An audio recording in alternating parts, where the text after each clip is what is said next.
everyone, my name is Allison and I'm going to be talking about Piaget and Vygotsky's theories of play. So basically, I'm going to just talk about the differences between Jean Piaget and Lev Vygotsky's theories on cognitive development and how they create different guidances on play within schools.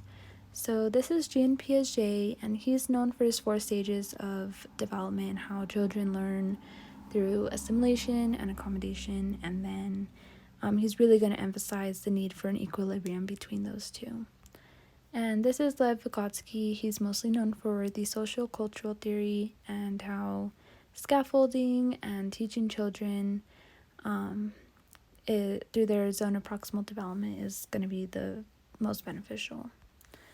So for my literature reviews, Wood and Bennett looked at the differences between Piaget and Vygotsky, and they went ahead and asked teachers in what ways they incorporated play based on the two theorists' values. So when they originally asked the teachers mostly related to Piaget's values.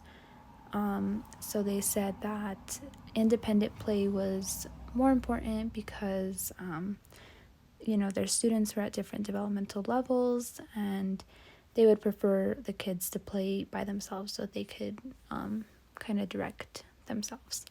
However, the researchers found that the students were actually not benefiting from that way of play because they were getting off topic, getting distracted.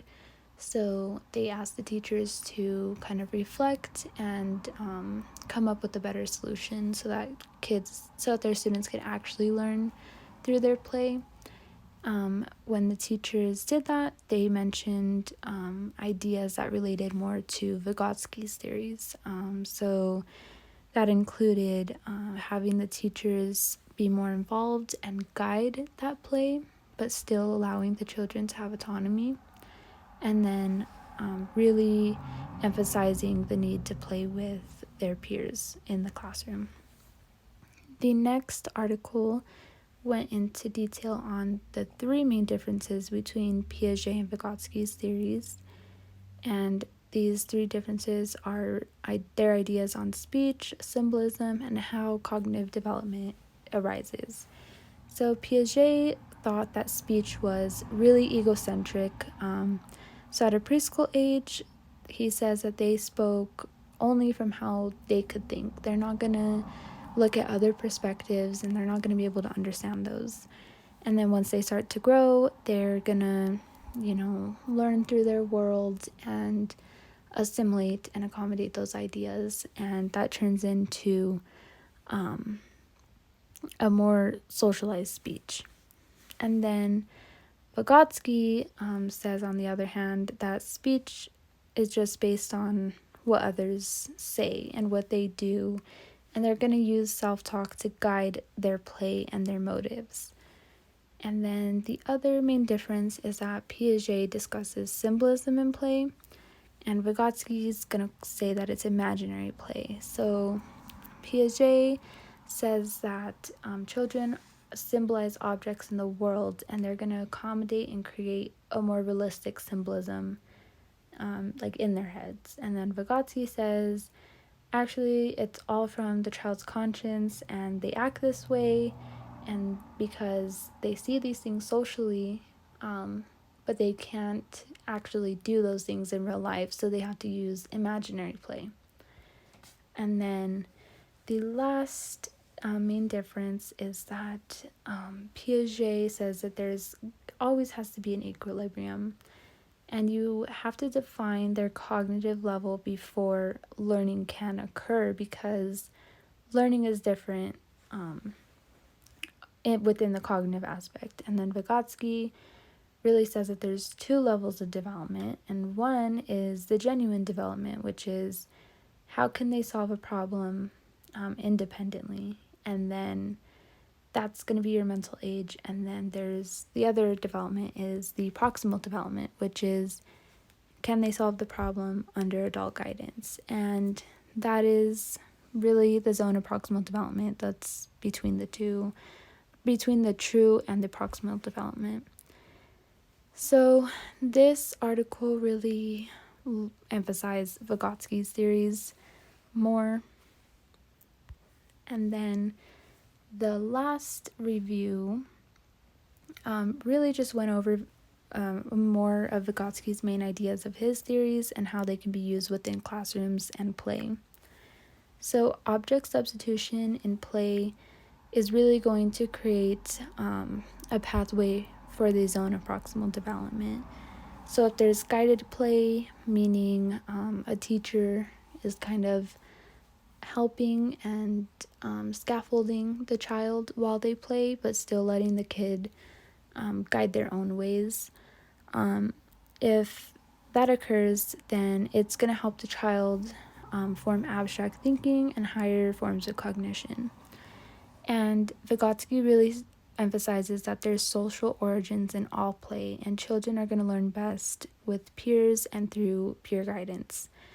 One of the most important parts of this article, however, is that scaffolding, or in other words, guided play, leads a way for the development of writing, abstract thinking, and creative imagination. So next, I did an interview with my coworker who is a retired elementary school teacher, and basically what I did was ask questions relating to the ideas of Piaget and Vygotsky's theories, and then I compared them to how she incorporated play within her class. So she said that she related to both, but she really did include more time for children to work with each other. And she also did model things a lot, which both of these ideas lean more towards Vygotsky because of scaffolding and the zone of proximal development. She does say, however, that in specials, so like art, gym, music, how they probably use play more within their curriculum than she did in her own classroom. She really also emphasized that she used a lot of games and like guided activities to assist with learning. She gave the example of like cutting out different shapes, but they had to measure them and then like create their own pictures, like during math lessons, I guess. And she used a lot of different activities like that. One of an interesting thing that she said was that she did notice that like there were a lot of differences based on the cultures of the kids and like their primary languages, and how there could be unfairness on like tests and even within their curriculum. And I thought that was interesting because Vygotsky really emphasizes or like he's really culturally sensitive. So the implications is that basically the biggest difference between Piaget and Vygotsky is that Piaget is really going to focus on independent play and how it's all based on one's developmental level, and these stages are universal no matter what. And then Vygotsky, on the other hand, is looking at cultures and how peers are going to impact children and how this guides their development. He's going to use scaffolding and the ZPD, and as well as modeling to promote cognitive development. Future research would involve a lot of natural observations because we could actually see how the play is helping or not helping. And then, of course, studies on the differences between the values and how they can be incorporated within school.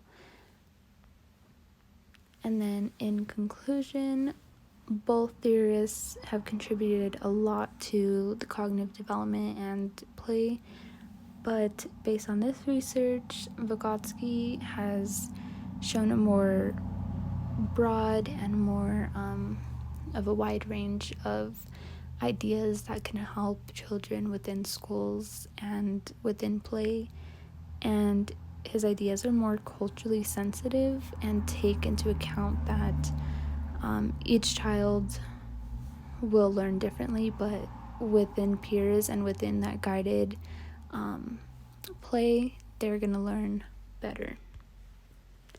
And here are my references. Thank you guys.